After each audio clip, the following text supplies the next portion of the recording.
ਵਾਹਿਗੁਰੂ ਜੀ ਕਾ ਖਾਲਸਾ ਵਾਹਿਗੁਰੂ ਜੀ ਕੀ ਫਤਿਹ ਸਟੂਡੈਂਟਸ। ਸੋ ਬੇਟਾ ਅਸੀਂ ਰੋਟੇਸ਼ਨਲ ਮੋਸ਼ਨ ਦੇ ਵਿੱਚ ਜਿਹਨਾਂ ਬੱਚਿਆਂ ਨੇ ਕਲਾਸਿਸ ਲਗਾ ਰਹੇ ਜਿਹੜੇ ਰੈਗੂਲਰਲੀ ਉਹ ਦਿਨ first that is 4th of ਜਨਵਰੀ ਨੂੰ ਜਿਨ੍ਹਾਂ ਨੇ ਕਲਾਸ ਲਗਾਈ ਹੈ ਉਹਦੇ ਵਿੱਚ ਅਸੀਂ ਰੋਟੇਸ਼ਨਲ ਮੋਸ਼ਨ ਦੀਆਂ ਜਿਹੜੀਆਂ ਬੇਸਿਕ ਫਿਜ਼ੀਕਲ ਕੁਆਂਟੀਟੀ ਸੀ ਉਹਦੇ ਨਾਲ ਰਿਲੇਟਡ, ਜਿਵੇਂ angular velocity, angular displacement, angular acceleration, centripetal acceleration, tangential velocity and net acceleration, ਇਹ ਅਸੀਂ ਸਾਰੀਆਂ ਡਿਸਕਸ ਕੀਤੀਆਂ ਸੀਗੀਆਂ।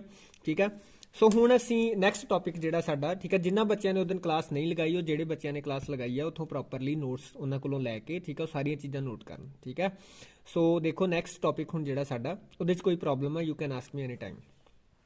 ਨੈਕਸਟ ਟੌਪਿਕ ਇਜ਼, ਠੀਕ ਹੈ, ਸਟੈਟਿਕ ਇਕੁਇਲਿਬਰੀਅਮ। ਦੇਖੋ ਕੋਈ ਵੀ ਬਾਡੀ ਸਟੈਟਿਕ ਇਕੁਇਲਿਬਰੀਅਮ 'ਚ ਕਦੋਂ ਹੁੰਦੀ ਆ, ਠੀਕ ਹੈ, ਸੋ ਆਪਾਂ ਇਹਨੂੰ ਡਿਸਕਸ ਕਰਾਂਗੇ। ਨੰਬਰ 1 ਆਪਾਂ ਮੋਸ਼ਨ ਦੀਆਂ ਟਾਈਪਸ ਵੀ ਕੀਤੀਆਂ ਸੀਗੀਆਂ ਉਹ ਲੈਕਚਰ ਦੇ ਵਿੱਚ। ਟਰਾਂਸਲੇਸ਼ਨਲ ਮੋਸ਼ਨ ਕੀਤਾ ਸੀਗਾ, ਰੋਟੇਸ਼ਨਲ ਮੋਸ਼ਨ ਕੀਤਾ ਸੀ। ਠੀਕ ਹੈ, ਸੋ ਹੁਣ ਟਰਾਂਸਲੇਸ਼ਨਲ ਮੋਸ਼ਨ ਤੁਹਾਨੂੰ ਮੈਂ ਦੱਸਿਆ ਸੀਗਾ ਕਿ ਜਿਹੜਾ ਉਹ ਕਰਵੀਲੀਨੀਅਰ ਮੋਸ਼ਨ, ਰੈਕਟੀਲੀਨੀਅਰ ਮੋਸ਼ਨ, ਠੀਕ ਹੈ, ਉਹ ਹੁੰਦਾ ਹੈ। ਰੋਟੇਸ਼ਨਲ ਮੋਸ਼ਨ ਕਦੋਂ ਆਉਂਦਾ? ਜਦੋਂ ਟਾਰਕ ਅਪਲਾਈ ਹੁੰਦਾ ਹੈ ਬਾਡੀ ਤੇ। ਠੀਕ ਹੈ, ਸੋ ਕੋਈ ਵੀ ਬਾਡੀ ਟਰਾਂਸਲੇਸ਼ਨਲ ਇਕੁਇਲਿਬਰੀਅਮ 'ਚ ਕਦੋਂ? ਇਕੁਇਲਿਬਰੀਅਮ ਵਰਡ ਜਦੋਂ ਗੱਲ ਆ ਜਾਂਦੀ ਹੈ ਨਾ ਉਦੋਂ ਆ ਜਾਂਦਾ ਹੈ ਕੰਮ ਕਿ ਫੋਰਸਿਸ ਜਿਹੜੀਆਂ, ਠੀਕ ਹੈ, net force on the body should be 0। ਠੀਕ ਹੈ, ਉਹ ਹੁਣ ਤੁਹਾਨੂੰ ਪਤਾ ਹੈ ਕਿ ਲੀਨੀਅਰ ਮੋਸ਼ਨ 'ਚ ਫੋਰਸ ਹੁੰਦੀ ਹੈ, ਰੋਟੇਸ਼ਨਲ ਮੋਸ਼ਨ 'ਚ ਟਾਰਕ ਹੁੰਦਾ ਹੈ। ਠੀਕ ਹੈ, ਸੋ ਅਗਰ ਆਪਾਂ ਸਟੈਟਿਕ ਇਕੁਇਲਿਬਰੀਅਮ ਜਿਹੜਾ ਕੀ ਹੁੰਦਾ ਆ, ਇਹ 'ਚ ਟਰਾਂਸਲੇਸ਼ਨਲ, ਪਹਿਲਾਂ ਸਟੈਟਿਕ ਇਕੁਇਲਿਬਰੀਅਮ ਨੂੰ ਡਿਫਾਈਨ ਕਰਨ ਤੋਂ ਪਹਿਲਾਂ ਅਸੀਂ ਟਰਾਂਸਲੇਸ਼ਨਲ ਇਕੁਇਲਿਬਰੀਅਮ ਨੂੰ ਡਿਫਾਈਨ ਕਰਾਂਗੇ। ਟਰਾਂਸਲੇਸ਼ਨਲ ਇਕੁਇਲਿਬਰੀਅਮ ਕੀ ਹੋਏਗਾ? ਜਦੋਂ ਕਿਸੇ ਵੀ ਬਾਡੀ ਤੇ ਨੈਟ ਫੋਰਸ 0 ਹੋਏਗੀ। ਅਗਰ ਨੈਟ ਫੋਰਸ 0 ਆ ਤੇ ਉਹ ਬਾਡੀ ਜਾਂ ਤੇ ਰੈਸਟ ਹੋਏਗੀ ਜਾਂ ਫਿਰ ਯੂਨੀਫਾਰਮ ਵੈਲੋਸਿਟੀ ਨਾਲ, ਠੀਕ ਹੈ, ਸਟ੍ਰੇਟ ਲਾਈਨ 'ਚ ਮੂਵ ਕਰ ਰਹੀ ਹੋਏਗੀ। Is it clear? ਨਿਊਟਨ ਦੇ ਲਾਅ ਦੇ ਅਕੋਰਡਿੰਗ ਹੁਣ ਕੀ ਹੈਗਾ ਬੇਟਾ, ਦੇਖੋ F net is equal to 0, ਇਹ ਕੰਡੀਸ਼ਨ ਹੈ ਟਰਾਂਸਲੇਸ਼ਨਲ ਇਕੁਇਲਿਬਰੀਅਮ ਦੀ। net force on the body should be equal to 0 for the body to be in translational equilibrium। अगर कोई body translational equilibrium चा तो net force ਉਹਦੇ ਤੇ 0 ਹੋਏਗੀ। अगर net force 0, force is a vector quantity, ਤੇ ਤੁਹਾਨੂੰ ਪਤਾ ਹੈ ਵੈਕਟਰ ਦੇ 3 ਕੰਪੋਨੈਂਟਸ ਫਿਰ ਕੀ ਹੋਣੇ ਚਾਹੀਦੇ? 0। Fx ਵੀ 0 ਹੋਣਾ ਚਾਹੀਦਾ, Fy ਵੀ F ਦੇ, ਮਤਲਬ ਕਿਸੇ ਵੀ ਡਾਇਰੈਕਸ਼ਨ 'ਚ ਕੋਈ ਕੰਪੋਨੈਂਟ ਕੰਮ ਨਾ ਕਰਦਾ ਹੋਵੇ ਫੋਰਸ ਦਾ, then the body is said to be in translational equilibrium. ਠੀਕ ਹੈ, ਅਗਰ ਬੋਡੀ ਟਰਾਂਸਲੇਸ਼ਨਲ ਇਕੁਇਲਿਬਰੀਅਮ 'ਚ ਉਹ ਨੈਟ ਫੋਰਸ ਕੋਈ ਨਹੀਂ ਹੈਗੀ ਤਾਂ ਉਹਦਾ ਬੋਡੀ ਦਾ ਸੈਂਟਰ ਆਫ ਮਾਸ ਕੀ ਹੋਏਗਾ? ਉਹਦੀ ਐਕਸਲਰੇਸ਼ਨ ਕੀ ਹੋਏਗੀ? 0। ਕਿਉਂਕਿ ਦੇਖੋ ਸਾਡੇ ਕੋਲ ਰਿਲੇਸ਼ਨ ਹੈਗਾ ਨਾ ਬੇਟਾ, F is equals to ma। अगर F 0 आ तो M इंटू A की हो जाएगा 0, तो M तो 0 हो नहीं सकता, इट मीनस A की होएगा 0। तो A पूरी बॉडी की एक्सलरेशन कौन डिफाइन करता है? एक्सलरेशन ऑफ सेंटर ऑफ मास आप कीता सी ना, कि सेंटर ऑफ मास ते सारा मास कंसनट्रेटेड मान लीए। ठीक है, तो की होएगा? अगर acceleration of center of mass 0 है, it means net force acting on the body is 0, then the body is said to be in translational equilibrium. So next is rotational equilibrium. देखो बॉडी रोटेशनल इक्विलिब्रियम च कदों होएगी? Rotational equilibrium च उदों होएगी body when the net torque, क्योंकि turning effect कौन दिंदा है? रोटेशन का इफेक्ट बेटा कौन दिंदा है? रोटेशन का इफेक्ट दिंदा torque. When the net torque is equals to 0, then the body is said to be in rotational equilibrium. तो टॉर्क भी वैक्टर क्वांटिटी है, इसका मतलब टॉर्क का एक्स कंपोनेंट, टॉर्क का वाई कंपोनेंट, टॉर्क का जेड कंपोनेंट रिस्पैक्टिवली तिन्ने की होने चाहिए? 0 होने चाहिए। ठीक है, अगर इन्होंने चो एक भी कंपोनेंट नॉन जीरो हो गया, it means there is net torque on the body. ठीक है, सो अगर टॉर्क नेट 0 आ, then the body said to be in rotational equilibrium and then angular acceleration is 0, क्योंकि टर्निंग इफेक्ट आ रहा है। रोटेशनल मोशन दे विच एक्सलरेशन नहीं कंसीडर करते आपां, उत्थे आपां एंगुलर एक्सलरेशन बॉडी दी कंसीडर करनी है, दैट इज अल्फा। अल्फा की होएगी 0 बिकॉज नेट टॉर्क इज 0। सो अगर एंगुलर एक्सलरेशन 0 आ तो एंगुलर वेलोसिटी की होएगी बेटा? कांस्टेंट। एंगुलर एक्सलरेशन कदों आती है? जो एंगुलर वेलोसिटी टाइम नाल चेंज करे। ठीक है, पर एंगुलर एक्सलरेशन 0 आ, इट मीनस एंगुलर वेलोसिटी जी टाइम नाल चेंज नहीं कर रही, दैट इज कांस्टेंट। हुण ये ट्रांसलेशनल इक्विलिब्रियम सीगा, ए रोटेशनल इक्विलिब्रियम। दोने जदों होण कोई बॉडी दोनां च, मतलब बॉडी के उपर नैट फोर्स भी 0 और नैट टॉर्क भी 0, then the body said to be in static equilibrium. So static equilibrium नूं किवें डिफाइन करोगे? The body has when the body has translational equilibrium plus rotational equilibrium, then the body is said to be in static equilibrium. Is it clear?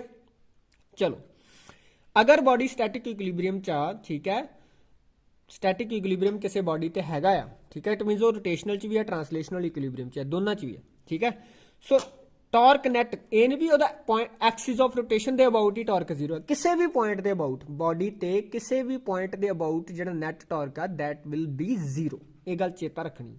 ठीक है, सो बेटा ਇਹ ਸੀਗਾ static equilibrium. Next topic is angular momentum. So angular momentum ਨੂੰ ਮੈਂ ਦੱਸਿਆ ਸੀਗਾ capital L ਨਾਲ ਡਿਨੋਟ ਕਰਦੇ ਆ, ਜਿਵੇਂ ਤੁਹਾਨੂੰ ਪਤਾ ਲੀਨੀਅਰ ਮੋਮੈਂਟਮ ਜਿਹੜਾ ਉਹ ਅਸੀਂ ਸਮਾਲ ਪੀ ਨਾਲ ਡਿਨੋਟ ਕਰਦੇ ਆ, small P is equal to M V. ਇਹ ਲੀਨੀਅਰ ਮੋਸ਼ਨ ਚ, ਲੀਨੀਅਰ ਮੋਸ਼ਨ। ਰੋਟੇਸ਼ਨਲ ਚ ਕੀ ਹੈਗਾ, ਰੋਟੇਸ਼ਨਲ ਮੋਸ਼ਨ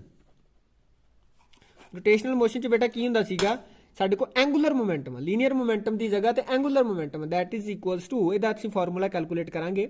ਠੀਕ ਹੈ, ਜਿਵੇਂ ਹੁਣ ਮੈਂ ਤੁਹਾਨੂੰ ਦੱਸਿਆ ਸੀਗਾ ਕਿ ਲੀਨੀਅਰ ਮੋਸ਼ਨ ਦੇ ਵਿੱਚ ਬੇਟਾ ਸਾਡੇ ਕੋਲ ਫੋਰਸ ਹੁੰਦੀ ਹੈ ਤੇ ਰੋਟੇਸ਼ਨਲ ਮੋਸ਼ਨ ਚ ਕੀ ਹੁੰਦਾ, ਟਾਰਕ। ਟਾਰਕ ਨੂੰ ਅਸੀਂ ਕੀ ਬੋਲਦੇ ਹਾਂ, ਮੂਵਮੈਂਟ ਆਫ ਫੋਰਸ ਬੋਲਦੇ ਆ ਨਾ, movement of force R cross F. ਠੀਕ ਹੈ, ਇਹ ਫਾਰਮੂਲਾ ਹੁੰਦਾ ਹੈ। ਲੀਨੀਅਰ ਮੋਸ਼ਨ ਚ ਫੋਰਸ ਆ, ਰੋਟੇਸ਼ਨਲ ਮੋਸ਼ਨ ਚ ਟਾਰਕ ਆ, ਟਾਰਕ ਨੂੰ ਅਸੀਂ ਮੂਵਮੈਂਟ ਆਫ ਫੋਰਸ ਬੋਲ ਸਕਦੇ ਹਾਂ, ਮਤਲਬ ਆਰ ਕ੍ਰੋਸ ਐਫ। ਇਸੇ ਤਰ੍ਹਾਂ ਹੀ ਜਿਹੜਾ ਲੀਨੀਅਰ ਮੋਮੈਂਟਮ ਚ ਪੀ ਆ, ਐਮ ਵੀ। ਰੋਟੇਸ਼ਨਲ ਮੋਸ਼ਨ ਲੀਨੀਅਰ ਮੋਸ਼ਨ ਚ ਲੀਨੀਅਰ ਮੋਮੈਂਟਮ ਆ, ਰੋਟੇਸ਼ਨਲ ਮੋਸ਼ਨ ਚ ਐਂਗੂਲਰ ਮੋਮੈਂਟਮ ਆ। ਜਿਹੜਾ ਐਂਗੂਲਰ ਮੋਮੈਂਟਮ ਆ that is also non as movement of momentum ਜਾਂ ਲੀਨੀਅਰ ਮੋਮੈਂਟਮ। ਜਿੱਦਾਂ ਉੱਥੇ ਦੇਖੋ ਨਾ, ਟਾਰਕ ਨੂੰ ਮੂਵਮੈਂਟ ਆਫ ਫੋਰਸ ਕਹਿੰਦੇ ਆ। ਠੀਕ ਹੈ, ਲੀਨੀਅਰ ਮੋਮੈਂਟਮ ਦੀ ਜਗ੍ਹਾ ਤੇ ਰੋਟੇਸ਼ਨਲ ਮੋਸ਼ਨ ਦੇ ਵਿੱਚ ਐਂਗੂਲਰ ਮੋਮੈਂਟਮ ਆ, ਉਹਨੂੰ ਮੂਵਮੈਂਟ ਆਫ ਲੀਨੀਅਰ ਮੋਮੈਂਟਮ ਕਹਾਂਗੇ, ਮੂਵਮੈਂਟ ਆਫ। ਤੇ ਉਹਦਾ ਫਾਰਮੂਲਾ ਕੀ ਹੋਏਗਾ, R cross P. So L vector is equal to R cross P. ਆ ਦੇਖੋ ਫਾਰਮੂਲਾ ਗਿਵਨ ਆ। ਠੀਕ ਹੈ, ਮੂਵਮੈਂਟ ਆਫ ਫੋਰਸ ਕਹਿੰਦਾ ਟਾਰਕ ਹੁੰਦਾ ਹੈ, ਆਰ ਕ੍ਰੋਸ ਐਫ ਦਾ ਫਾਰਮੂਲਾ ਟਾਰਕ ਦਾ। ਮੂਵਮੈਂਟ ਆਫ ਮੋਮੈਂਟਮ ਐਲ ਹੁੰਦਾ ਹੈ, ਐਲ ਨਾਲ ਰਿਪਰੈਜ਼ੈਂਟ ਕਰਦੇ ਐਂਗੂਲਰ ਮੋਮੈਂਟਮ ਹੁੰਦਾ ਹੈ, ਤੇ ਐਂਗੂਲਰ ਮੋਮੈਂਟਮ ਕੀ ਹੋਏਗਾ, ਆਰ ਕ੍ਰੋਸ ਪੀ। ਸਮਝ ਲੱਗੀ। So L vector that is angular momentum is also L vector. ਜਿਵੇਂ ਐਂਗੂਲਰ ਵੈਲੋਸਿਟੀ ਦੀ direction along the axis of rotation ਹੁੰਦੀ ਹੈ, ਡਿਪੈਂਡ ਕਰਦਾ ਕਿ ਬੋਡੀ ਕਲॉकवाइज ਰੋਟੇਟ ਕਰਦੀ ਕਿ ਐਂਟੀ ਕਲॉकवाइज। ਠੀਕ ਹੈ, ਸਿਮਿਲਰਲੀ ਐਂਗੂਲਰ ਜਿਹੜੀ ਡਿਸਪਲੇਸਮੈਂਟ ਉਹਦੀ ਡਾਇਰੈਕਸ਼ਨ ਵੀ ਐਕਸਿਸ ਆਫ ਰੋਟੇਸ਼ਨ ਦੇ ਅਲੋਂਗ ਹੁੰਦੀ ਹੈ। ਇਸੇ ਤਰ੍ਹਾਂ ਹੀ ਟਾਰਕ ਦੀ ਡਾਇਰੈਕਸ਼ਨ ਵੀ ਐਕਸਿਸ ਆਫ ਰੋਟੇਸ਼ਨ ਦੇ ਅਲੋਂਗ ਹੁੰਦੀ ਹੈ, ਜਾਂ ਠੀਕ ਹੈ ਡਿਪੈਂਡ ਕਰਦਾ ਕਿ ਬੋਡੀ ਕਲॉकवाइज ਆ ਜਾਂ ਐਂਟੀ ਕਲॉकवाइज ਰੋਟੇਟ ਕਰ ਰਹੀ। ਇਸੇ ਤਰ੍ਹਾਂ ਐਂਗੂਲਰ ਮੋਮੈਂਟਮ ਵੈਕਟਰ ਦੀ ਡਾਇਰੈਕਸ਼ਨ ਵੀ ਕਿੱਧਰ ਹੋਏਗੀ, ਇਹ ਹੋਏਗੀ ਬੇਟਾ ਐਕਸਿਸ ਆਫ ਰੋਟੇਸ਼ਨ ਦੇ ਅਲੋਂਗ। ਠੀਕ ਹੈ, ਵੈਕਟਰ ਆ ਨਾ ਐਂਗੂਲਰ ਮੋਮੈਂਟਮ ਵੈਕਟਰ, ਇਹਦੀ ਡਾਇਰੈਕਸ਼ਨ ਵੀ ਹੋਏਗੀ ਤਾਂ ਮੈਗਨੀਟਿਊਡ ਵੀ ਹੋਏਗਾ। ਠੀਕ ਹੈ, ਸੋ ਹੁਣ ਸਾਨੂੰ ਪਤਾ L is equal to R cross P ਹੁੰਦਾ, ਤੇ ਪੀ ਕੀ ਹੁੰਦਾ, linear momentum M V. Formula ਪਤਾ ਸਾਨੂੰ। ਹੁਣ M is a scalar, V vector ਆ, ਐਮ ਨੂੰ ਅਸੀਂ ਬਾਹਰ ਨਿਕਾਲ ਲਿਆ। ਅਗਰ ਐਮ ਅਸੀਂ ਬਾਹਰ ਨਿਕਾਲ ਲਿਆ ਤੇ ਐਲ ਵੈਕਟਰ ਕੀ ਬਣ ਗਿਆ, M into R cross V ਬਣ ਗਿਆ। ਠੀਕ ਹੈ, ਯੂਨਿਟ ਕੀ ਹੋਣਗੇ ਐਂਗੂਲਰ ਮੋਮੈਂਟਮ ਦੇ, ਐਮ ਦਾ kg, ਆਰ ਦਾ ਮੀਟਰ ਤੇ ਵੈਲੋਸਿਟੀ ਦਾ metre per second square, metre per second sorry. So ਕੀ ਆਏਗਾ, kg metre square per second. ਇਹ ਯੂਨਿਟ ਆਰਾਮ ਨਾਲ ਆਪਾਂ ਫਾਰਮੂਲੇ ਤੋਂ ਬਣਾ ਸਕਦੇ ਹਾਂ। ਚਲੋ ਨੈਕਸਟ ਹੈਗਾ ਬੇਟਾ ਹੁਣ angular momentum of a body about a point. ਕੋਈ ਬਾਡੀ ਕਿਸੇ ਪੁਆਇੰਟ ਦੇ ਅਬਾਊਟ ਰੋਟੇਟ ਕਰਦੀ ਪਈ ਹੈ, ਅਗਰ ਉਹ ਰੋਟੇਟ ਕਰਦੀ ਪਈ ਹੈ ਕਿਸੇ ਪੁਆਇੰਟ ਦੇ about, then what will be the angular momentum of that body about the point about which it is rotating. ਠੀਕ ਹੈ, ਇਹ ਸਾਡਾ ਆਰਟੀਕਲ। ਠੀਕ ਹੈ, ਹੁਣ ਮੰਨ ਲਓ ਆ ਬਾਡੀ ਮਾਸ ਐਮ ਦੀ ਬਾਡੀ ਹੈਗੀ ਹੈ, ਐਮ ਮਾਸ ਆ ਬਾਡੀ ਦਾ, ਐਸ ਪੁਆਇੰਟ ਪੀ ਦੇ ਅਬਾਊਟ ਇਹ ਰੋਟੇਟ ਕਰ ਰਹੀ ਹੈ। ਠੀਕ ਹੈ, ਪੁਆਇੰਟ ਪੀ ਦੇ ਅਬਾਊਟ ਇਹ ਬਾਡੀ ਕੀ ਕਰਦੀ ਪਈ ਹੈ, ਰੋਟੇਟ ਕਰਦੀ ਪਈ ਹੈ, ਜਾਂ ਉਹ ਲੈ ਲਓ ਪੁਆਇੰਟ, ਉਹ ਪੁਆਇੰਟ ਦੇ ਅਬਾਊਟ। ਠੀਕ ਹੈ, ਅਗਰ ਇਹ ਬਾਡੀ ਉਹ ਪੁਆਇੰਟ ਦੇ ਅਬਾਊਟ ਰੋਟੇਟ ਕਰ ਰਹੀ ਹੈ, ਮਤਲਬ ਇਹਦੇ ਦੁਆਲੇ ਘੁੰਮ ਰਹੀ ਹੈ ਇਦਾਂ। ਠੀਕ ਹੈ, ਇਸ ਤਰ੍ਹਾਂ ਘੁੰਮੇਗੀ ਇਹ ਬਾਡੀ, ਜਾਂ ਕਹ ਲਓ ਹਨਾ। ਸੋ ਇਹਦਾ ਵੈਲੋਸਿਟੀ ਜਿਹੜੀ ਹੈਗੀ, velocity vector at this point. ਠੀਕ ਹੈ, ਇਹ ਜਿਹੜਾ ਮਾਸ ਐਮ ਆ, ਇਹਦਾ ਵੈਲੋਸਿਟੀ ਵੈਕਟਰ ਆ ਹੈਗਾ v। ਜਦੋਂ ਇਹ ਘੁੰਮ ਰਿਹਾ ਉਹ ਪੁਆਇੰਟ ਦੇ ਅਬਾਊਟ, ਆਪਾਂ ਇਹਦਾ ਉਹ ਪੁਆਇੰਟ ਦੇ ਅਬਾਊਟ ਐਂਗੂਲਰ ਮੋਮੈਂਟਮ ਫਾਈਂਡ ਕਰਨਾ ਹੈ। This is a body of mass m having velocity v in this direction, and ਉਹ ਪੁਆਇੰਟ ਦੇ ਅਬਾਊਟ ਜਦੋਂ ਅਸੀਂ ਇਹਦਾ ਐਂਗੂਲਰ ਮੋਮੈਂਟਮ ਫਾਈਂਡ ਕਰਾਂਗੇ, then we have to connect body of mass m। Position vector ਉਹਦਾ with respect to ਉਹ ਕੀ ਹੋਏਗਾ, ਦੇਖੋ ਇਹਨੂੰ ਡਾਟਡ ਬਣਾਇਆ ਸੀ, ਦੈਟ ਇਜ਼ ਇਹਨੂੰ r ਨਾਲ ਡਿਫਾਈਨ ਕਰਤਾ। ਕਲੀਅਰ। ਸੋ ਅਸੀਂ ਮੋਮੈਂਟਮ ਦਾ ਐਂਗੂਲਰ ਮੋਮੈਂਟਮ ਦਾ ਫਾਰਮੂਲਾ ਲਾਇਆ, that is equal to r cross p। p ਦੀ ਵੈਲਿਊ m v ਵੈਕਟਰ ਭਰੀ, m ਅਸੀਂ ਬਾਹਰ ਨਿਕਾਲ ਲਿਆ, that is m into r cross v, ਕਿਉਂਕਿ m ਸਕੇਲਰ ਆ, r ਕ੍ਰੋਸ v ਆ ਗਿਆ ਅੰਦਰ। ਠੀਕ ਹੈ, ਸੋ r ਕ੍ਰੋਸ v ਕੀ ਹੋਏਗਾ, r v ਸਾइन ਥੀਟਾ। ਇਹੀ ਹੁੰਦਾ ਨਾ r cross v। So r cross v is r v sine theta, m r v sine theta. ਠੀਕ ਹੈ, ਸੋ l ਵੈਕਟਰ ਆ, ਇਹਦਾ ਮਤਲਬ ਇੱਧਰ ਵੀ ਸਾਨੂੰ ਵੈਕਟਰ ਹੀ ਹੋਣਾ ਚਾਹੀਦਾ। ਲੈਫਟ ਸਾਈਡ ਤੇ ਵੈਕਟਰ ਆ, ਰਾਈਟ ਸਾਈਡ ਤੇ ਵੈਕਟਰ, ਕੱਲਾ ਮੈਗਨੀਟਿਊਡ ਨਹੀਂ ਨਾ ਹੋਣਾ ਚਾਹੀਦਾ। ਅਗਰ ਕੱਲਾ ਮੈਗਨੀਟਿਊਡ ਇੱਧਰ ਹੋਵੇਗਾ ਤਾਂ ਫਿਰ ਉਹ ਇਕੁਏਸ਼ਨ ਸਾਡੀ ਗਲਤ ਹੋ ਜਾਏਗੀ। ਇੱਧਰ ਵੈਕਟਰ ਆ, ਇੱਧਰ ਵੀ ਡਾਇਰੈਕਸ਼ਨ ਦੱਸਣੀ ਪੈਗੀ। ਆਹ ਕੱਲਾ ਮੈਗਨੀਟਿਊਡ ਦੱਸਣ ਡਿਆ ਹੁਣ, m r v sine theta ਜਾਂ m v r sine theta. ਇਹਦਾ ਮਤਲਬ ਨਾਲ ਅਸੀਂ ਡਾਇਰੈਕਸ਼ਨ ਸ਼ੋ ਕਰਾਂਗੇ, it is normal inward to the plane of paper. ਦੇਖੋ ਕਿਵੇਂ, r ਕ੍ਰੋਸ v ਸਾਨੂੰ ਡਾਇਰੈਕਸ਼ਨ ਦੇਣ ਡਿਆ, l ਦੀ ਡਾਇਰੈਕਸ਼ਨ ਕੌਣ ਦੇਣ ਡਿਆ, r ਕ੍ਰੋਸ v। ਦੇਖੋ r ਕਿੱਧਰ ਆ, ਇੱਧਰ। r ਇੱਧਰ ਹੈ ਨਾ, ਬਾਹਰ ਨੂੰ ਇਦਾਂ ਮੈਂ ਹੱਥ ਰੱਖ ਲਿਆ। ਠੀਕ ਹੈ, v ਕਿੱਧਰ ਆ ਬੇਟਾ, v ਇੱਧਰ ਆ। ਠੀਕ ਹੈ, v ਇੱਧਰ ਆ, ਇਹਦਾ ਮੈਂ ਕਰਲ ਕਿੱਧਰ ਨੂੰ ਕਰਨਾ, vl ਨੂੰ, vl ਆ ਇੱਧਰ ਆ।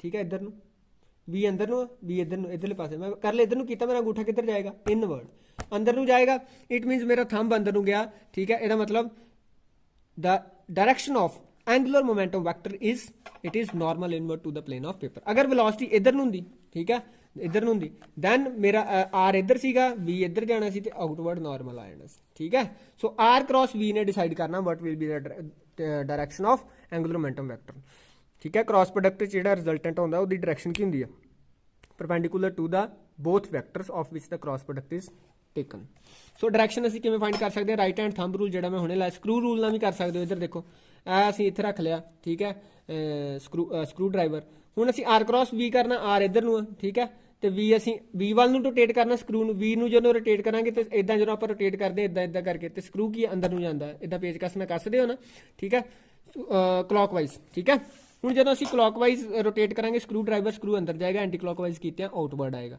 ਇਟ ਮੀਨਸ ਇੱਥੇ ਹੁਣ ਕਲੌਕਵਾਈਜ਼ ਹੋ ਰਿਹਾ ਤੇ ਫਿਰ ਇੱਥੇ ਐਂਗੂਲਰ ਮੋਮੈਂਟਮ ਵੈਕਟਰ ਕੀ ਹੋਏਗਾ normal inward to the plane of paper ਪਤਾ ਚੱਲ ਗਿਆ along the axis of rotation ਹੁਣ ਕੀ ਹੈਗਾ ਇਸੇ ਚੀਜ਼ ਨੂੰ ਤੁਸੀਂ ਅਗਰ ਕੰਪੋਨੈਂਟ ਫਾਰਮ 'ਚ ਦੇਖਣਾ ਹੈ ਤੇ ਕਿਵੇਂ ਜਾਂ ਤੇ ਅਸੀਂ ਆਰ ਦੇ ਕੰਪੋਨੈਂਟ ਠੀਕ ਹੈ ਖੋਲ ਸਕਦੇ ਹਾਂ ਜਾਂ ਅਸੀਂ ਵੀ ਦੇ ਕੰਪੋਨੈਂਟ ਵੀ ਖੋਲ ਸਕਦੇ ਸਾਡੀ ਮਰਜ਼ੀ ਹੈ ਠੀਕ ਹੈ ਸੋ ਇਹਦੇ 'ਚ ਦੇਖੋ ਜਿਵੇਂ ਆਪਾਂ ਟਾਰਕ 'ਚ ਕੀਤਾ ਸੀਗਾ ਇਹਨੂੰ ਦੇਖੋ ਨਾ ਆਹ ਵਾਲਾ ਐਕਸਪ੍ਰੈਸ਼ਨ ਜਿਹੜਾ M R V sine theta ਵੀ ਕਰ ਸਕਦੇ ਆ ਤੇ ਐਮ ਵੀ ਆਰ ਸਾਈਨ ਥੀਟਾ ਵੀ ਕਰ ਸਕਦੇ ਠੀਕ ਹੈ ਨਾ ਸਾਡੀ ਮਰਜ਼ੀ ਹੈ ਠੀਕ ਹੈ ਦੇਖੋ ਕਿਵੇਂ ਸੋ ਇੱਥੇ ਬੜਾ ਸਿੰਪਲ ਹੈਗਾ ਇੱਥੇ ਉਹਨੇ ਉਹੀ ਉੱਪਰ ਵਾਲਾ ਜਿਹੜਾ ਡਾਇਗਰਾਮ ਉਹਨੂੰ ਬਣਾਇਆ ਠੀਕ ਹੈ ਆਹ ਪੁਆਇੰਟ ਉਹ ਆ ਠੀਕ ਹੈ ਆਰ ਪੁਆਇੰਟ ਦੀ ਦੂਰੀ ਤੇ ਐਮ ਮਾਸ ਬੈਠਾ ਆ ਉਹਦੇ ਵੈਲੋਸਿਟੀ ਵੈਕਟਰ ਆ ਸੀਗਾ ਆ ਸੀ ਨਾ ਉਹਦਾ ਵੈਲੋਸਿਟੀ ਵੈਕਟਰ ਦਿਸ ਇਹਨੂੰ ਕੀ ਕਰਤਾ ਉਹਨੇ ਕੰਪੋਨੈਂਟ ਖੋਲਤੇ ਇੱਕ ਅਲੋਂਗ ਆਰ ਖੋਲਤਾ ਆਰ ਦੇ ਅਲੋਂਗ ਆ ਦੇਖੋ ਆਰ ਦੀ ਡਾਇਰੈਕਸ਼ਨ ਇਹੀ ਜਾ ਰਹੀ ਨਾ ਇਹ ਵਾਲੀ ਉਹਦੇ ਅਲੋਂਗ ਵੀ cos ਥੀਟਾ ਕਿਉਂਕਿ ਦੇਖੋ ਇਹ ਥੀਟਾ ਐਂਗਲ ਉਹ ਡਿਫਾਈਨ ਕਰ ਰਿਹਾ ਵੀ ਦੇ ਵਿੱਚ ਤੇ ਆਰ ਦੇ ਵਿੱਚ ਠੀਕ ਹੈ so this will be V cos theta along the direction of R and this will be V sin theta component ਖੋਲੇ ਨੇ ਵੀ ਵੈਲੋਸਿਟੀ ਵੈਕਟਰ ਦੇ ਸੋ ਇੱਥੇ ਕੀ ਆਏਗਾ ਐਲ ਕੀ ਆਏਗਾ ਐਮ ਆਰ ਵੀ ਪਰਪੈਂਡੀਕੂਲਰ ਠੀਕ ਹੈ m r m into r into v perpendicular ਹੁਣ r ਦੇ parallel component v cos theta ਤੇ ਪਰਪੈਂਡੀਕੂਲਰ ਕੰਪੋਨੈਂਟ ਕਿਹੜਾ ਹੈ v sin ਥੀਟਾ ਇਹਦਾ ਮਤਲਬ ਇੱਥੇ ਹੀ ਕਿਹੜਾ ਲੈਣਾ ਹੈ v sin theta m r v sin theta ਪਤਾ ਚੱਲ ਗਿਆ ਉਹੀ ਫਾਰਮੂਲਾ ਬਣ ਗਿਆ ਉੱਪਰ ਵਾਲਾ ਠੀਕ ਹੈ ਚਲੋ ਇਸੇ ਚੀਜ਼ ਨੂੰ ਹੁਣ ਨੈਕਸਟ ਅਸੀਂ ਬੇਟਾ ਕਿੱਦਾਂ ਕਰ ਸਕਦੇ ਹਾਂ ਅਸੀਂ ਜ਼ਰੂਰੀ ਥੋੜੀ ਵੀ ਅਸੀਂ v ਵੈਕਟਰ ਦੇ ਕੰਪੋਨੈਂਟ ਖੋਲਨੇ ਅਸੀਂ r ਦੇ ਵੀ ਖੋਲ ਸਕਦੇ ਹਾਂ r ਵੈਕਟਰ ਕੰਪੋਨੈਂਟ ਖੋਲੋ ਇਹਦੇ आर ਦੇ ਕੰਪੋਨੈਂਟ ਡਰਾ ਕੀਤੇ ਠੀਕ ਹੈ ਇੱਕ ਹੈਗਾ ਸਾਡਾ ਪਰਪੈਂਡੀਕੂਲਰ ਟੂ v ਆਹ ਵਾਲਾ ਕੰਪੋਨੈਂਟ ਆ ਦੇਖੋ r ਦਾ ਆਹ ਵਾਲਾ ਕੰਪੋਨੈਂਟ ਜਿਹੜਾ ਹੈ ਪਰਪੈਂਡੀਕੂਲਰ ਟੂ v ਆ ਰਿਹਾ ਸਾਡੇ ਕੋਲ ਦਿਸ ਇਜ਼ r ਇਹ r ਆ r cos ਥੀਟਾ ਹੈ ਤੇ ਆ r sin ਥੀਟਾ ਹੈ ਕਿਉਂਕਿ ਆ ਐਂਗਲ ਕੀ ਹੈ ਥੀਟਾ b ਤੇ r ਦੇ ਵਿੱਚ ਕਿੰਨਾ ਐਂਗਲ ਹੈ ਥੀਟਾ ਆ ਦੇਖੋ ਤੇ ਆ ਕੋਰਸਪੋਂਡਿੰਗ ਐਂਗਲ ਹੋ ਗਿਆ ਦੋਵੇਂ ਥੀਟਾ ਹੋ ਗਏ ਠੀਕ ਹੈ ਇੱਕ ਕੰਪੋਨੈਂਟ r ਦਾ r cos ਥੀਟਾ ਹੋ ਗਿਆ r sin theta r cos theta ਦਾ ਕੋਈ ਯੋਗਦਾਨ ਨਹੀਂ ਹੈਗਾ ਠੀਕ ਹੈ ਆ ਪਰਪੈਂਡੀਕੂਲਰ एंगुलर मोमेंटम का फॉर्मूला की है M V R perpendicular component R sine theta so M V R sine theta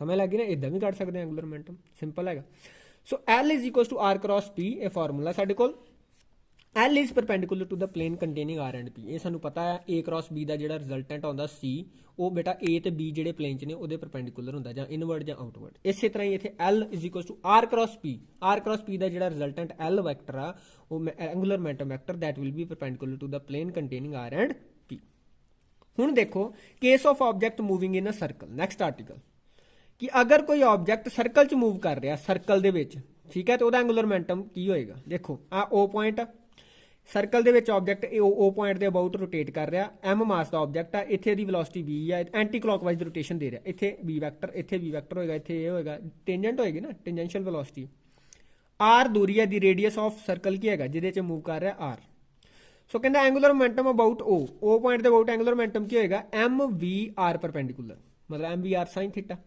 ਠੀਕ ਹੈ ਜਾਂ ਸਿੱਧਾ ਕਹਿ ਲਓ r cross p ਉੱਥੋਂ ਬਣਿਆ formula m v r perpendicular ਹੁਣ ਦੇਖੋ r ਤੇ v ਜਿਹੜਾ ਹੈ r ਪਰਪੈਂਡੀਕੂਲਰ sin ਕੀ ਆਏਗਾ ਥੀਟਾ ਕਿੰਨਾ ਹੈ r ਤੇ v ਦੇ ਵਿੱਚ ਐਂਗਲ ਹੈ ਨਾ ਥੀਟਾ ਕਿੰਨਾ 90 sin 91 ਸੋ ਇਸ ਕਰਕੇ ਕੀ ਆਏਗਾ m v r ਜਿਹੜੀ ਬਾਡੀ ਸਰਕਲ 'ਚ ਇਹਦਾ ਮੂਵ ਕਰਦੀ ਪਈ ਆ ਉਹਦਾ ਐਂਗੂਲਰ ਮੋਮੈਂਟਮ ਕੀ ਆ ਰਿਹਾ m v r ਤੇ m v r ਬੇਟਾ ਦੇਖੋ ਧਿਆਨ ਨਾਲ l angular momentum is constant in magnitude and direction ਇੱਥੇ ਹੁਣ ਕੀ ਹੈ ਫਿਰ हर जगह ते angular momentum M V R आ गया ना देखो इधर डायरेक्शन किवें कढनी है डायरेक्शन आपां आर इत्थे इधर नूं आ देखो बाहर नूं ओ तो लैके इधर नूं बाहर नूं है ना आर बाहर नूं आ देखो बाहर नूं सो आपां इधर नूं कीता वी किधर नूं है एस पॉइंट दी गल कर रहा मैं आर इधर नूं है वी इधर नूं है तो आपां आउटवर्ड आ गए outward normal to the plane of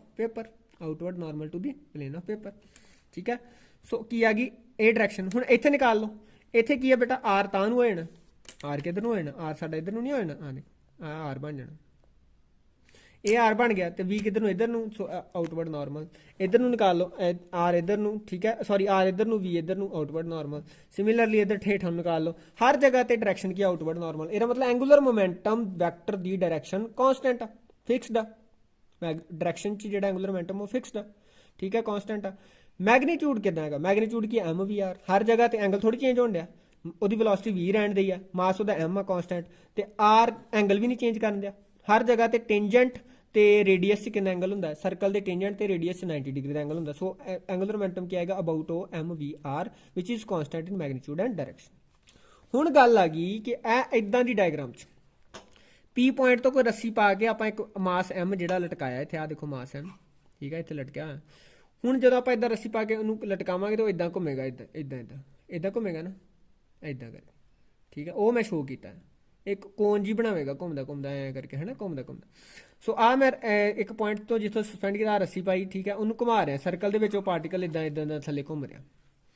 हूँ वो घूम रहा इदा, ठीक है, जे घूम रहा एंटी क्लॉकवाइज घूम रहा, मान लो उपरों देखिए तो फिर वी वैक्टर इत्थे की होएगा, अंदर नूं होएगा ना, इनवर्ड, ठीक है। जो इनवर्ड आ आर की है तुहाडा, आर तुहाडा इधर नूं डाउनवर्ड, ठीक है। आर देखो आ पेन की निब वाल इधर नूं, इधरों इधरों निब वाल, जिधर मैं निब की आर इधर है, ठीक है, आ देखो आर आर इधर है, ठीक है।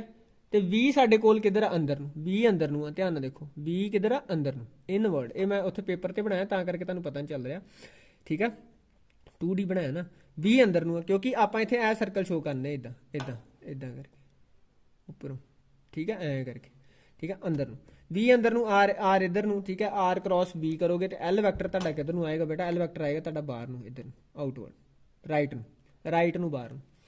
इस तरह इत्थे करोगे, इत्थे हुण जदों उधरों घूम के आउणा बॉडी ने, तो इत्थों इत्थों बाहर नूं नहीं आनी, वेलोसिटी बाहर नूं आनी, इधरों अंदर चल गई बॉडी, इधरों बाहर आ गई, इधरों अंदर चल गई, इधरों बाहर आ गई, इधरों अंदर चल गई, इधरों बाहर आ गई, ठीक है। तो आ वेलोसिटी बाहर नूं बनाती मैं, जो बाहर नूं बनाई तो यदा बेटा जदों तुसीं करोगे आर क्रॉस बी तो यदा इधर नूं बाहर नूं आएगा। ध्यान नाल वेखो एंगुलर मोमेंटम वैक्टर की डायरेक्शन इधर नूं इत्थे इधर नूं, हर जगह ते चेंज कर रही है, हर पॉइंट ते चेंज करनी है। सो ए वाले केस च की होएगा, एंगुलर मोमेंटम वैक्टर का मैग्नीट्यूड तो कांस्टेंट होएगा पर डायरेक्शन जिहड़ी है कांस्टेंट नहीं होएगी, क्योंकि हर जगह ते डायरेक्शन चेंज करनी है, ठीक है, अंडरस्टूड। चलो सो हुण नैक्सट देखो, नैक्सट बेटा है article angular momentum of purely rotating body, ठीक है। रिजिड बॉडी लईए असीं एक, ठीक है, ਉਹਨੂੰ ਉਹਦੇ ਥਰੂ ਆ ਐਕਸਿਸ ਇਨਵਰਡ ਨਾਰਮਲ ਐਕਸਿਸ ਜਿਹੜੀ ਆ ਇਹਦੇ ਅਬਾਊਟ ਉਹਨੂੰ ਘੁਮਾਉਣਾ ਆ। ਅਸੀਂ ਬੋਡੀ ਦੇ ਪਾਰਟੀਕਲਸ ਲੈ ਲਏ ਹਨਾ, 1 ਪਾਰਟੀਕਲ, ਸੈਕਿੰਡ ਪਾਰਟੀਕਲ, ਪਹਿਲੇ ਪਾਰਟੀਕਲ ਦਾ ਮਾਸ m1, ਉਹਦਾ ਐਕਸਿਸ ਆਫ ਰੋਟੇਸ਼ਨ ਤੋਂ ਡਿਸਟੈਂਸ ਜਿਹੜਾ perpendicular distance that is r1, ਠੀਕ ਹੈ। ਸਿਮਿਲਰਲੀ ਦੂਜੇ ਪਾਰਟੀਕਲ ਦਾ ਮਾਸ ਜਿਹੜਾ m2, ਉਹਦਾ ਐਕਸਿਸ ਆਫ ਰੋਟੇਸ਼ਨ ਤੋਂ ਜਿਹੜਾ ਡਿਸਟੈਂਸ ਆ ਉਹ r2, ਠੀਕ ਹੈ, ਉਹਦੀ ਵੈਲੋਸਿਟੀ v2, ਇਹਦੀ ਵੈਲੋਸਿਟੀ v1। ਹੁਣ ਮੈਂ ਤੁਹਾਨੂੰ ਇਹ ਦੱਸਿਆ ਸੀਗਾ ਕਿ ਜਦੋਂ ਕੋਈ ਡਿਸਕ, ਆਪਾਂ ਡਿਸਕ ਵਾਲਾ ਜਿਹੜਾ ਆਰਟੀਕਲ ਕੀਤਾ ਸੀ, ਠੀਕ ਹੈ, ਉਹਦੇ 'ਚ ਆਪਾਂ ਜਦੋਂ ਘੁਮਾਇਆ ਸੀ ਇਹਨੂੰ ਐਕਸ ਐਕਸਿਸ ਦੇ ਅਬਾਊਟ, ਠੀਕ ਹੈ, ਇਨਵਰਡ ਐਕਸਿਸ ਦਾ ਨਾਰਮਲ ਇਨਵਰਡ, ਤੇ ਇੱਥੇ ਜਿਹੜਾ ਪੁਆਇੰਟ ਸੀਗਾ ਉਹਦੀ ਲੀਨੀਅਰ ਵੈਲੋਸਿਟੀ ਜ਼ਿਆਦਾ ਸੀ ਤੇ ਬਾਹਰ ਵਾਲੇ ਦੀ ਲੀਨੀਅਰ, ਸੌਰੀ ਅੰਦਰ ਵਾਲੇ ਦੀ ਲੀਨੀਅਰ ਵੈਲੋਸਿਟੀ ਘੱਟ ਸੀ ਤੇ ਬਾਹਰ ਵਾਲੇ ਦੀ ਲੀਨੀਅਰ ਵੈਲੋਸਿਟੀ ਜ਼ਿਆਦਾ ਸੀ, ਪਰ ਓਮੇਗਾ ਦੋਨਾਂ ਦਾ ਕੀ ਸੀਗਾ, ਸੇਮ। ਇੱਥੇ v1 ਸੀ, ਇਹਦੀ v2, ਓਮੇਗਾ ਪਰ ਕੀ ਸੀਗਾ, ਸੇਮ। ਇਹ ਤੇ ਲੀਨੀਅਰ ਵੈਲੋਸਿਟੀ ਆ ਨਾ, v1 v2, v1 v2 ਅੰਦਰ ਬਾਹਰ ਰੇਡੀਅਸ ਦੇ ਨਾਲ ਫਰਕ ਪੈਂਦਾ, ਪਰ ਕਿਉਂਕਿ v ਇਜ਼ ਇਕੁਅਲ ਟੂ ਕੀ ਹੁੰਦਾ, r ਓਮੇਗਾ, ठीक है। सो की है ओमेगा दोनों का सेम है, पर जेडे मर्जी पॉइंट नूं ले लो डिस्क के उत्ते, ओमेगा की होएगा सारियां दा सेम। उही चीज़ इत्थे लाई है उन्हें, कहंदा मास m1 का भी ओमेगा ओमेगा ही एंगुलर वेलोसिटी होगी, मास m2 की भी ओमेगा ही एंगुलर वेलोसिटी होगी, पर लीनियर वेलोसिटी दोनों की की है डिफरेंट, क्योंकि रेडियस की है दोनों के एक्सिस ऑफ रोटेशन तो different, r1 r2, m1 m2 मास सीगे पार्टिकल्स, ठीक है, ये v1 वेलोसिटी, v2, पर एंगुलर वेलोसिटी दोनों की है ओमेगा ही है, ठीक है। सो एल का फार्मूला है आर क्रॉस पी, पी नूं लिखा एम वी, लीनियर मोमेंटम का फार्मूला, ठीक है। एम नूं बाहर कढ़ लिया, स्केलर आ, आर क्रॉस वी किया, साडे कोल क्या है, एम वी आर परपेंडिकुलर, लग गया पता, ये असीं ऑलरेडी कर चुके हैं। हुण ये बॉडी जिहड़ी मान लो n पार्टिकल्स की बनी है, m1 m2 m3 masses they, m4 m5 so on mn। ਅਸੀਂ ਬੋਡੀ ਦਾ ਪੂਰਾ ਐਂਗੂਲਰ ਮੋਮੈਂਟਮ ਨਿਕਾਲਣਾ, ਤੇ ਅਸੀਂ ਕੀ ਕਰਾਂਗੇ, ਕੱਲੇ ਕੱਲੇ ਪਾਰਟੀਕਲ ਦਾ ਐਂਗੂਲਰ ਮੋਮੈਂਟਮ ਨਿਕਾਲ ਕੇ ਉਹਨਾਂ ਦਾ ਵੈਕਟਰ ਸਮ ਕਰ ਦਿਆਂਗੇ।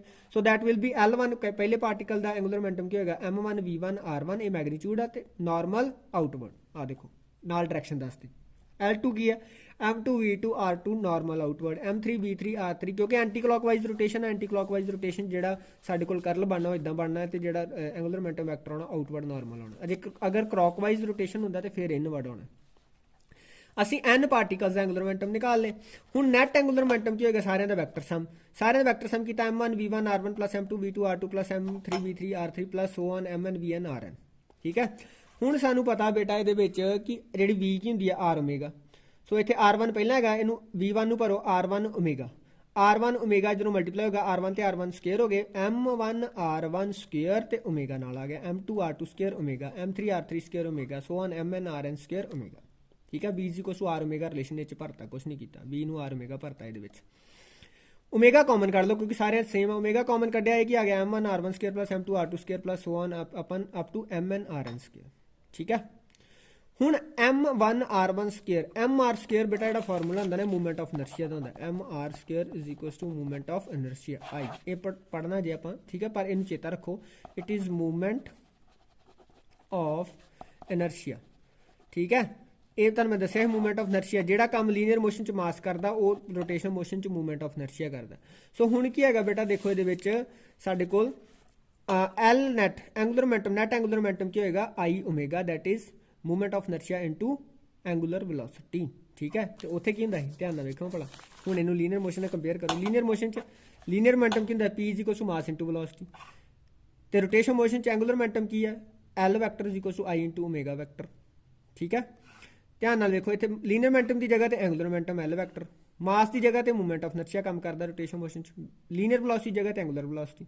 ਸੋ ਇਹ ਰਿਲੇਸ਼ਨ ਜਿਹੜਾ ਹੈ ਪੂਰਾ ਸਾਡੇ ਕੋਲ ਸੈਟੀਸਫਾਈ ਹੋ ਕੇ ਆ ਰਿਹਾ। Is it clear? ਇਹ ਸਾਡਾ ਸੀਗਾ angular momentum of purely rotating rigid body. Is it clear? ਇਹ ਆਰਟੀਕਲ ਨੋਟ ਕਰ ਲਓ, ਇਹਦੇ ਜਿਹੜੇ ਨੋਟਸ ਨੇ ਚੈਪਟਰ, ਠੀਕ ਹੈ, ਨਾਲ ਹੀ ਸਮਾਪਤੀ ਤੁਹਾਨੂੰ ਮਿਲ ਜਾਣੇ ਆ। ਨੋਟਸ ਬਣਾਓ ਪ੍ਰੋਪਰਲੀ, ਇਹਨੂੰ ਅੰਡਰਸਟੂਡ ਕਰੋ, ਕੋਈ ਵੀ ਚੀਜ਼ ਸਮਝ ਨਹੀਂ ਲੱਗਦੀ you can ask me. Waheguru ji ਕਾ ਖਾਲਸਾ, ਵਾਹਿਗੁਰੂ ਜੀ ਕੀ ਫਤਿਹ।